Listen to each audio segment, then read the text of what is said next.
Hey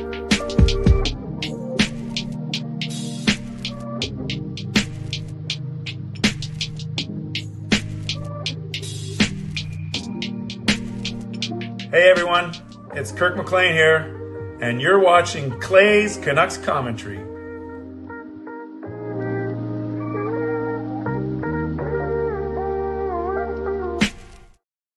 Hey Canucks fans, and welcome to Clay's Canucks Commentary Live, presented to you by Van City Experts Real Estate. I'm your host, Clay Emo Canuck Clay, and this is my Canucks take, all in one take, on Tuesday night, October the 29th, 2024. If you're new, here's what you should do. Hit the subscribe button now for daily Canucks insight that's positive, timely, and trustworthy. I sure missed you guys last night. I did Canucks After Dark with Parker, as you know, got back to my office after the 4-3 Canucks loss in overtime to Carolina. I would have loved it if the Canucks could touch the puck in overtime, but all in all, it was an entertaining game. Had good seats, good food, saw the Canucks basically rally for a point in a game where I got to admit Carolina was the better team. So Parker and I did a pretty good job of breaking the game down last night. So I won't necessarily do that tonight. Rather, I'm going to talk about a couple, more about practice, more about the game upcoming tomorrow, preview that game. And then don't forget this, because it's Tuesday night, this is the quick show. It's 40 minutes for sure. And after I do my intro, I will do my quick bowling update. It's a good one. I'll tell you, it's a good one tonight. Bowling update, and then we'll get into the Vancouver Canucks for sure. So as we get started, moderators, do what you need to do to keep this a safe and respectful place. Members, as legends, Hall of Fame and franchise members, thank you for your support as always. And to everyone else, no matter where you're watching from, whether my beautiful neighborhood of Steveston and Richmond, in the city, lower mainland, province, country, continent, around the world, thank you for being here. You know that I know that you could be doing anything else, watching anyone else, getting ready for work, school, or better, all three. But the fact that you are here with me right here, right now, know how much I always appreciate you. And I never, ever take you for granted. So you can get involved by subscribing to the channel, get active in the chat section, get notified of my videos. You can like the video. There are already, small group, 50 people in here, 35 on YouTube, 15 on X. That'll grow. Only 7 likes. So like the fact that we're together, like the fact that the Canucks are still in a playoff spot, like the fact that they have points in 7 of their 8 games. So there are a lot of things to like, and like the fact that we're, that I kicked butt in bowling today, but I'll get to that in a couple minutes. You can leave a donation, get the donation train out of the station. You can gift a membership. You can buy your own membership. You can upgrade your own membership. You can use your monthly membership message, your Triple M. And if you're listening on a podcast platform, you can rate and review. Very quickly, before I get into this, I saw this time capital. How do you become a moderator? I choose those. I appoint those. Unlike memberships, which are randomly doled out, I choose these based on people I trust, people's maturity, people's how long they've been around, basically. And I don't have to necessarily meet you in person, but I do have to have a good vibe for you. And they're not permanent. Like I've taken moderation powers away from people. I've talked to people who are moderators about my philosophy.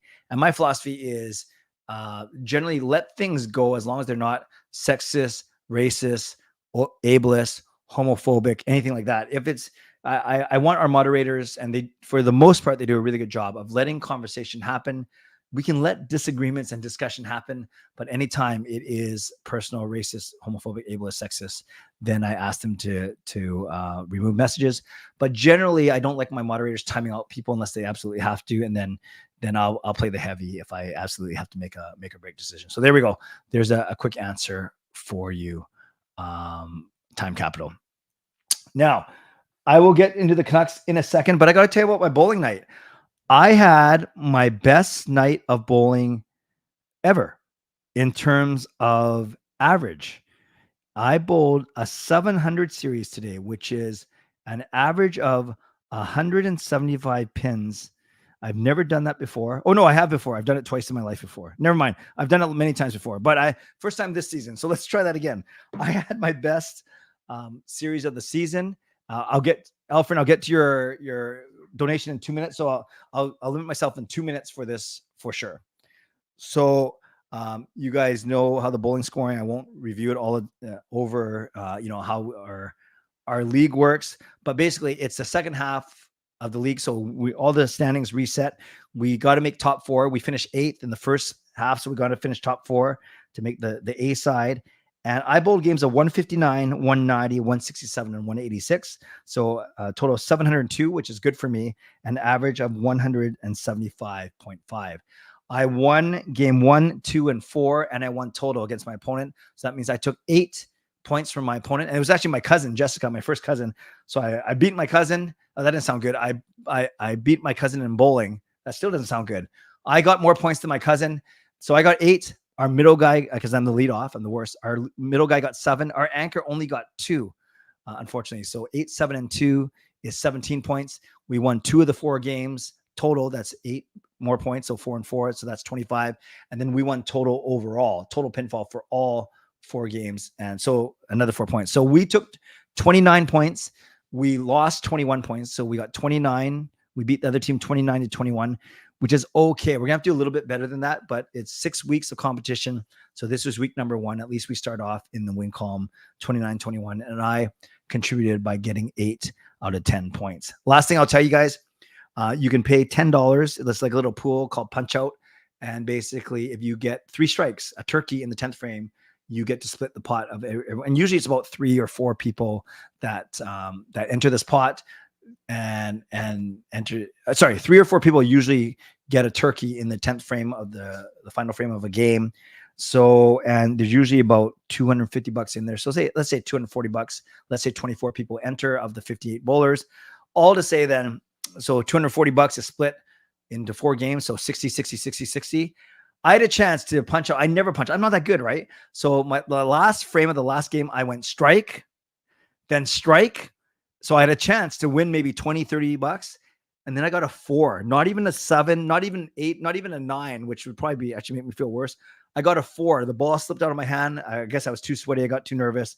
But overall, it was a great night. I took 8 points, and then my team takes 29 out of 50. Okay, that's it for the bowling update. Thank you for allowing me to share that real quick. And thank you for not leaving the stream. But I only do that on Tuesday nights because I'm so excited when I get back from bowling. Let's recognize the first donation, getting the donation train out of the station.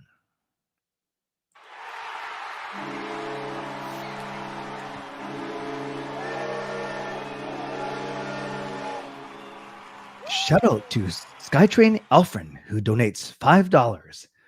The next game is New Jersey. The game will play at Rogers Arena. Hughes reunion tomorrow. Let's go. I'll be there to spook. Haha. Let's give some love to Alfred, not my Skytrain voice. Alfred, Skytrain Alfred with a $5 donation gets the donation train out of the station. Let's give him some love. And yes, it is the Hughes Bowl tomorrow night. Now, I want to ask you one thing before, again, I'm not going to recap too much of last night's game. Rather, I'll do a quick recap of today's action and, more importantly, tomorrow's practice.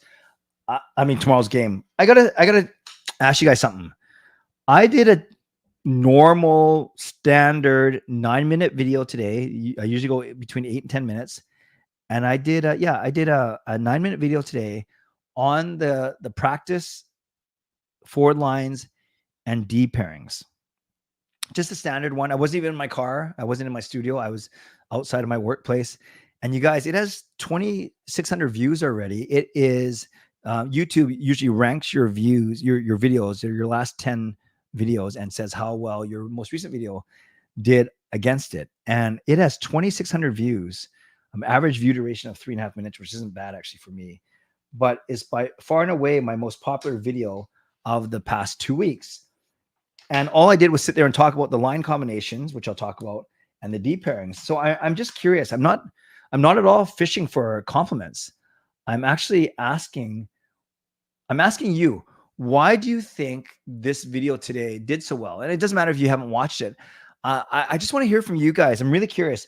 Are people really invested in line combination and D pairings? Is it the Kevin Lankinen factor? Is it the Dakota Joshua factor? Or because I find that when my videos are simply about how the Canucks practice, they do really well. The videos do really well compared to my other videos, compared to my goal breakdowns, compared to even the live streams, which is, I know, a different breed. But anytime I do a video about roster moves, or especially just line combos and deep pairings, it gets a lot of views. So I'm really curious. I would love to hear from you guys why you think that is. Oh, here's a good question from Irvin. Irvin says, what time did you publish the video? Today it was 2 p.m. Usually, I used to do it at 9. Like, I would record the video before I go into work and then post it as soon as I get into work and then forget about it during the day. But I find that if I can sneak away after lunch, after the Canucks practice, the videos do better. So Swervin Irvin says, what time did you publish your video? Yeah, 2 p.m. People always love lineups. Every comment has roster lineups. That's true. Brian. Brian is the first to notice. Too bad I can't give it to you, Brian, but yes. I was given this picture by one of the bowling coaches, and it is the Team Canada 2011, not 2011, 2010 winning team. So great. Yeah, it's kind of glaring and stuff because of all the ring lights and stuff. So I'm trying to get it a place where it's not glaring. Oh, that's bad. I should just turn one of the lights off. But yeah, I will have it up. I'm not sure. Yeah, 2010, Vancouver 2010 is the Canada, the gold medal winning team. Thank you, Brian, for noticing.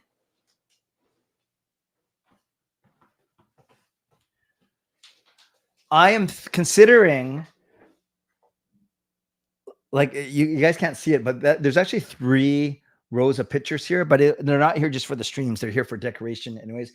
But I'm actually considering putting some pictures up kind of here, kind of behind me, but we'll see. I have the Van City Experts logo there specifically because it fits right in the blank spot. But great observation, Brian. Very good. Can I talk the owners out of Orchid Bay branding? I'll do my best. Daz Money says, oh, it's not uncommon to see your videos on Reddit. Could be shared. And I know Reddit is very big. People are invested in the line combos. Some don't use social media and miss the practice lines. Very good. I would think they get more views just because they go over the vast amount of players instead of just a few. Time capital. Great point. Goal breakdowns don't leave a lot of room for interpretation and dazzling thoughts like line combos. That's fair, Michael. Mainly interested because Tocchet mentioned how bad some did, so want to hear what the changes were. Great point. Stu. Yeah, what did I say? 2011. I think you hit a time when people were really curious about what changes Tocchet would make after a loss. Great point, Irvin. I think a couple people mentioned that as well. Okay, no, I appreciate all of that good feedback. So let's quickly talk about how the Canucks practiced today. I don't have it up here, but I can just verbalize it to you because the biggest change on offense was Arshdeep Bains and Nils Hoglander switching spots. So we saw this in the 3rd period of last night's game against Carolina. We know that PD, Garland, and Hoglander, and a couple of people pointed out on my video that why single out, because I kind of single out Hoglander in my video. What about PD and Garland? That's fair. The whole line was on the ice during the second Carolina goal, the Natchez goal, where I think they all got a little bit lazy. Well, PD was covering a man, but Garland and Hoglander got a little bit lost. But yeah, if you listen to the post game, Rick Tocchet said he didn't like Hoglander's game. He said he didn't like Hoggy, but he was talking about Hoglander's game. I'm sure he likes Hoggy as a person. So it was Miller, Besser, DeBrusque. It was PD, Garland, and Arshdeep Bains. Then it was the most amazing third line in the league in Bluger, Sherwood, and Heinen. And the 4th line was now Suter, Sprong, and Nils Hoglander. How they played the 3rd period. That means your extras were Niels Amon and Dakota Joshua, who is pretty close. He's not going to play tomorrow night, but as I've been saying, my guess is he plays on the California road trip starting on Saturday. On D, very interesting, the same top 4, Hughes, Hronek, Susie Myers. But then they actually paired Erik Brannstrom with Noah Juulsen, and then they paired Derek Forbort, returning after the death of his father, with Vincent Desharnais. And we know that's how the season started, with Forbort, Desharnais, but then just 2 games in, Desharnais was on the bench, and it was Forbort and Juulsen. Then Forbort left the team. Then it was Brannstrom, Desharnais, and we know Desharnais struggled last night and played only 12 minutes. So really curious to know if it's going to be Brannstrom and Juulsen as the 3rd pairing, or if it's going to be the veterans more, or not. They're not even more veteran. Just, yeah, they are a little bit. Forbort and Desharnais. Will that be the 3rd pairing? So that's going to be interesting to see tomorrow night. And then also interesting is going to see what happens in goal, because Lankinen, he was fine in the loss. It's not like he's showing signs of fatigue. It has been 2 weeks since Arturs Silovs has played. Do you save Silovs for San Jose on Saturday, maybe Anaheim on Tuesday, or do you put him in and then figure out the road trip later? So Lankinen has started 5. He's 4-0-1. So he hasn't lost in regulation since he's come in and taken over for Silovs. So that's kind of an interesting thing to think about I guess there are 2 really interesting lineup decisions for tomorrow night. Who starts in goal? Is it Lankinen or Silovs? And I'm going to put a quick poll up for you right now because I think it was up until last night. The obvious answer was Lankinen, who should start in goal. But maybe now, again, not Lankinen's fault, but maybe it's time to get Silovs back in. Or are you saying, no, if Lankinen gives you the best chance to win, you keep riding him. Who should start in goal tomorrow night? Tomorrow night versus the Devils. So I just posted the poll question. Who should start in goal tonight, tomorrow night versus the Devils? Is it Lankinen or is it Silovs? Make sure you vote. Would love to hear what you guys think. So there's a couple of lineup decisions tomorrow. Let's say they go the same 12, but maybe Bains and Hoglander switch places. Which D pairing is it? Is it Juulsen with Brannstrom or is it Forbort Desharnais? And which goaltender will start tomorrow night? So that's kind of a couple of things that we can talk about, and I would love your feedback on in a couple of minutes when I turn to you.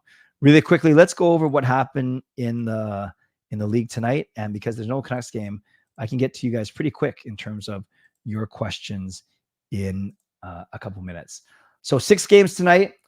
The Flyers shut out the Bruins. The Bruins have not had a good start to the season because Flyers don't win a lot. Well, they beat us, but still they don't win a lot. We had the Kraken smoke Montreal 8-2. That's crazy. Then we had Ottawa smoke St. Louis 8-1. So what's up with these 8-goal games?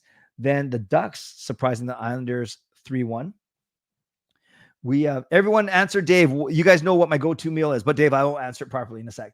Minnesota beating the lowly Penguins 5-3. Minnesota had a really good start to the season. We got the Capitals taking down the Rangers 5-3. Capitals good start to the season well. And with the Sharks, man, you can't stop them now. You got to break them up. They're too good. I like this because the Kings are battling with us in the standings. The Sharks double the Kings at home.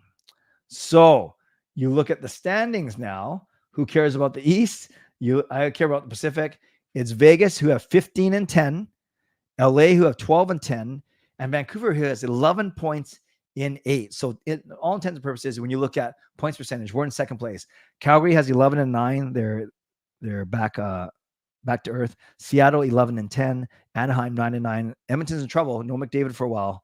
We don't know for sure. We'll know more on Wednesday, I think. 9 points in 10. And then San Jose now have 2 wins. Look at them climbing up the standings. So remember 2 ways that you can tell how many games the Canucks are over 500. You can simply go points minus games played. So 11 minus 8 is 3. They are 3 games over 500. Or you can go wins minus losses and not worry about this overtime loss column. And that's 4 minus 1, 3. So either way, the Canucks are 3 games over 500, 11 points in 8 games. That's a 113-point pace. They've only lost once in regulation. That was that 4-1 loss in Tampa. That's it. Their 3 other losses have all been in extra time, 2 overtimes and a shootout. Now, on the optimist would say at least they're getting points. The pessimist would say, man, they don't know how to win in extra time. Finally, you look at the league in terms of points. They are tied for 12th with 3 other teams, but they have the fewest amount of games played. In terms of points percentage, 1, 2, 3, 4, 5, 6, 7. They're in 8th, which is a good place to be, top 10. It's funny, games played. You have the Jersey Devils who played 12, and we are one of 4 teams that have only played 8. Us and Carolina. I made that point earlier. And then, so there's I love it when we have the games in hand as opposed to other teams. And finally, last 5 games, Hischier 7 points, Miller 7 points, Hischier 6 goals, Brock with 3 assists, Meyer with 5, Quinn with 4. Look at the goaltending overall. Look at Lankinen's numbers, 920 and 229 versus Markstrom, 895 and 301. Silovs' numbers do not look great, but again, it's very early in the season. They have a better power play. We have a better penalty kill. Face-offs, both teams over 50%. They are slightly better in goals for, 3.72 or 3.4, but we are slightly better in goals against. So we should expect a high-scoring game tomorrow. They are 4-4-2 in their last 10. We haven't even played 10. We are 4-1-3. Finally, their highest scorers, we have Hischer, Bratt. They're point per game players, 12-12. And then Nason, Myers, and Jack Hughes. And then for the Canucks, we have two guys who are point per game players, Besser and Miller. And then we have Garland, Sherwood, and Bluger after that. Pretty crazy that Petey is still only 4 points in 8 games. Same as DeBrus, only 4 points in 8 games. But a lot of time to switch all that. By the way, got to love this hits. 59 hits for Kiefer Sherwood. That stands out to me. The next, Jake DeBrus is the next best with 20 hits on our team. Actually, look at defensemen. Yeah, Hronek only has 19, which is crazy. Surprised Myers only has 9 hits. And then just by comparison, Devils have some hitters. They got 36, 33. Oh, Curtis Lazar, 36, 33. Okay, so it should be not just a finesse game. There are guys on both teams that can hit as well. Thank you for your patience. I'm now going to get to Derek's donation. Dave's donation. Let's give Dave some love in the chat.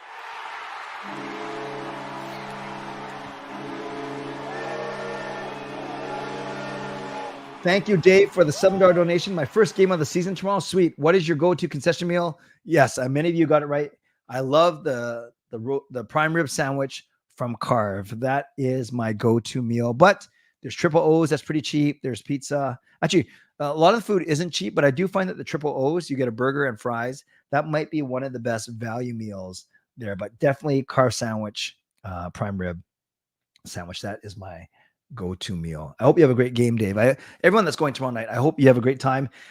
They say 7:30 on the ticket. Puck drop won't actually be till 7:40, so it's gonna be a late one. The game might not end until about 10:15 or so, but that's great for me because I'm coming from my church night. As you guys know, I can't go to games on Wednesday night.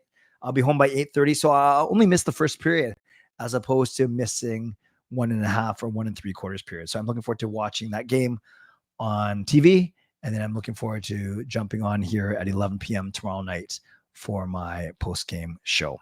Okay, let's go to my Mitchell sponsor read, and then I'll leave last 20 minutes to get to all of you.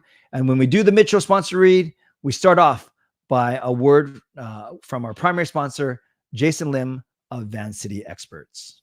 Thank you to my channel sponsor, Jason Lim of Van City Experts Real Estate. At Van City Experts, their experience, knowledge, and expertise can serve you well in navigating through the real estate market and will help you to choose the best home or condo in the Greater Vancouver area that best suits your and your family's needs.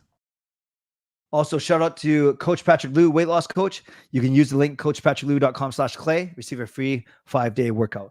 Thank you to Gassy Jet Art Maker, that fine artwork. And thank you to Vessi Footwear. Use the link tinyurl.com/VessiClay and receive a free pair of socks off your next purchase of Vessi shoes. Don't forget, you can purchase Canuck Clay merch at canuckclay.threadless.com. Thank you to everyone who has done so already. My shows this week are tomorrow night at 11, which will be a post-game show. And then Thursday night is members only. And I'm going to do about 15 to 20 minutes of open house on that. So I'm going to invite you to be on the show with me. So that should be a fun member stream on Thursday night. Make sure you join me. Finally, you can subscribe. You can like the video. You can leave a donation like Dave and Skytrain Alpha have done. You can gift a membership, buy your own membership, upgrade your membership, use your monthly membership message, your Triple M. And if you're listening on a podcast platform, you can rate and review.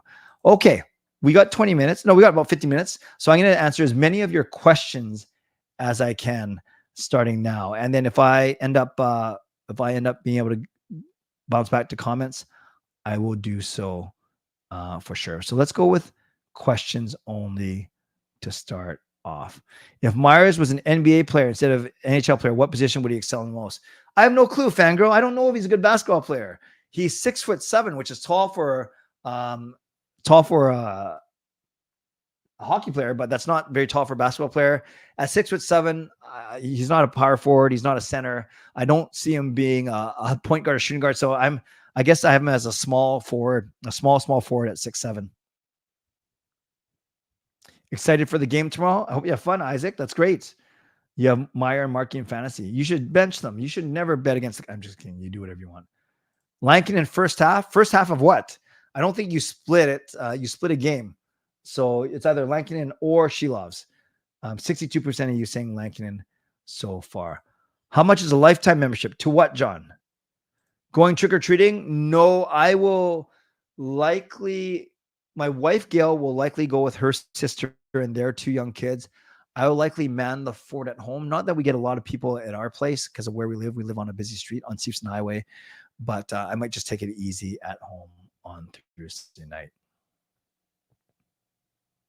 Yeah, 6 or 7 is short for basketball. Where would you slot in Joshua? Great question, Jack. You could argue all 3. You could argue put him up on the second line with PD and and Garland. I could see him on the third line with Sherwood and Bluger and just scare the heebie-jeebies out of everyone. I could see him on the fourth line with like a Sprong and a Suter, and you sit Bains and you let him work his way up. I think, though, if he's ready to play an NHL game, they're not going to worry about his minutes so much because they'll wait till he's cleared to play and he's feeling good. So I start him on my third line. I don't put him on the second line just yet. I think you can always go back to Garland and Joshua with Bluger, with Suter, even with PD. But I don't know if you start that way because I'm not sure you break up the third.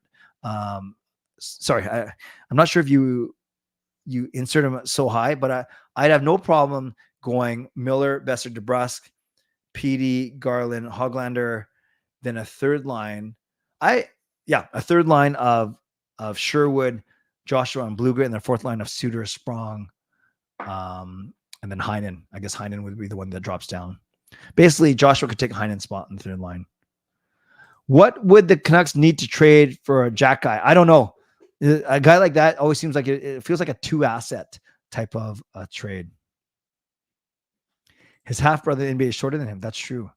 What's your biggest NHL surprise this season? I would have said Calgary, but they've kind of fallen off a little bit. Definitely Winnipeg. I like Winnipeg. Maybe it's the Jets, and it's the fact that the Oilers struggled even with McDavid in the lineup. So maybe those two. What can PP1 do to get going? It seems like PP2 is more urgency. Well, PP2 plays more direct for sure. PP1, Rick Tocchet talked about needing more creativity, bring it in the zone, getting over the line. So that's one thing. That's one thing Parker and I talked about last night is once they gain the zone, they don't necessarily make the smartest first or second passes. So they have a lot of trouble setting up. I guess one formation they had tonight, they had Garland on the left, Miller on the right, and then PD and Besser both net front. So having 2 guys net front. So maybe we get a different look tomorrow. We will see. Knuckleback. I like the name. Knuckleback buys his own membership. So let's welcome Knuckleback to franchise membership. That is awesome.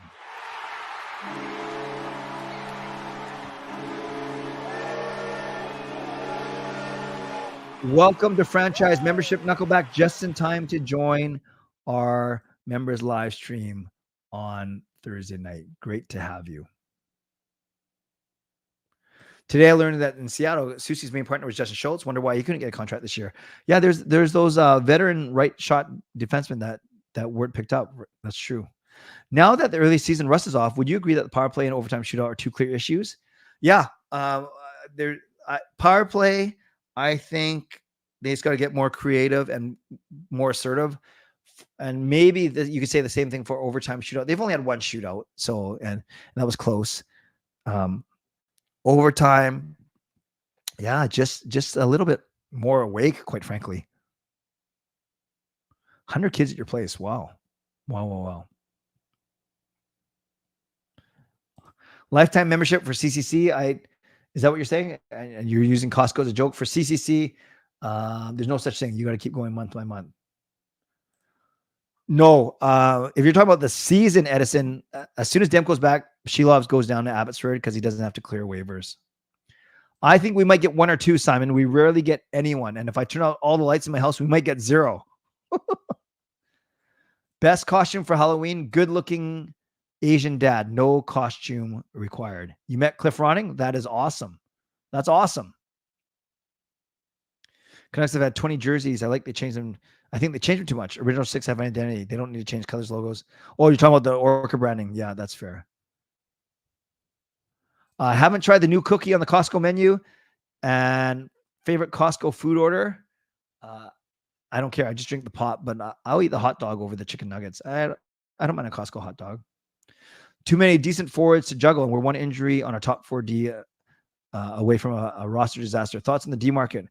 Who we could move to deepen the D bench? Well, yeah, you're going to have to give up quality to get quality. I always say Garland and Hoglander are your two trade chips. I'm not saying I want to trade them, especially how well Garland has started the season, but Hoglander's on a movable contract. A lot of the contracts aren't really movable. And then a lot of guys just aren't going to fetch you much. With Bains on PD's line, they've already set up a spot for Joshua. Oh, that's an interesting thought. That's an interesting thought for sure. I never thought of it that way. Like almost like he's holding a spot for him. Shannon, gifts of membership. Let's give her some love.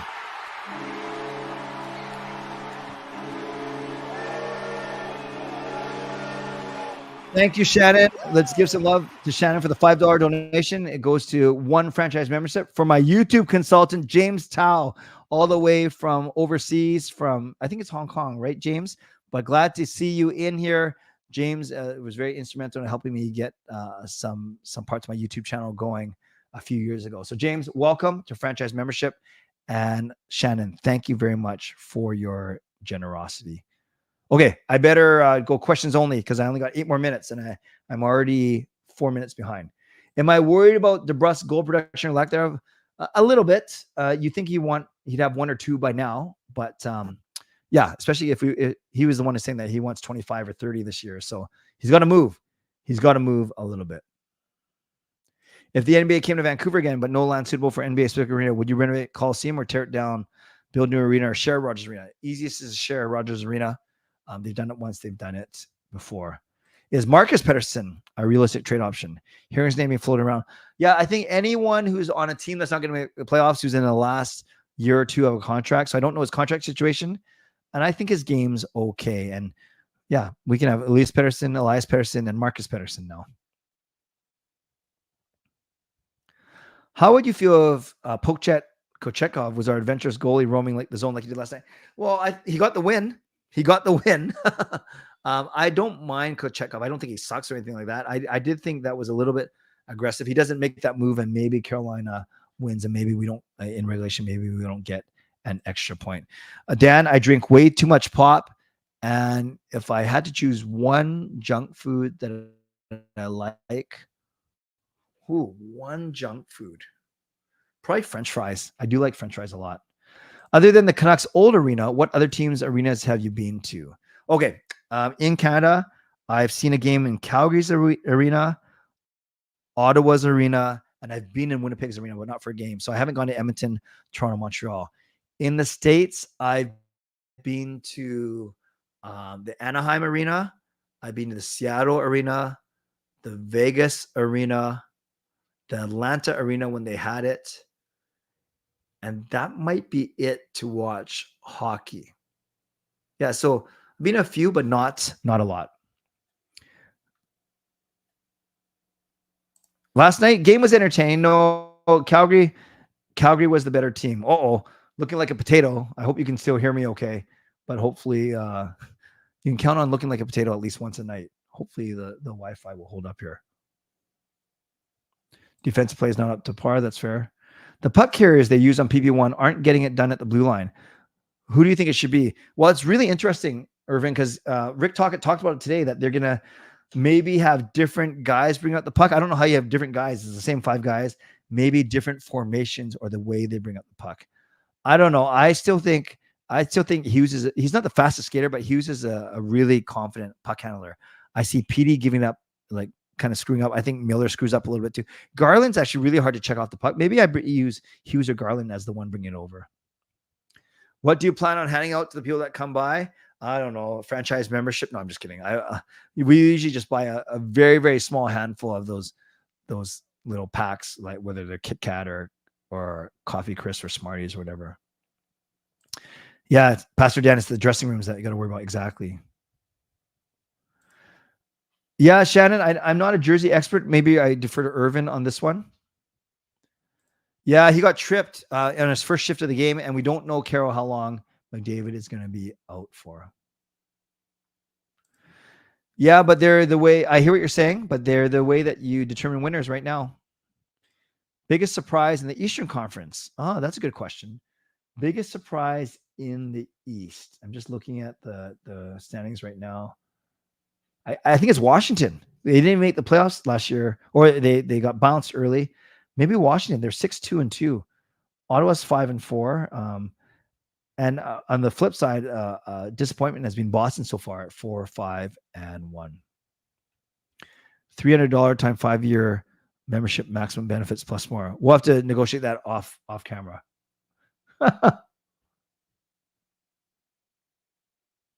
What else we got here? What else we got? Looking for questions.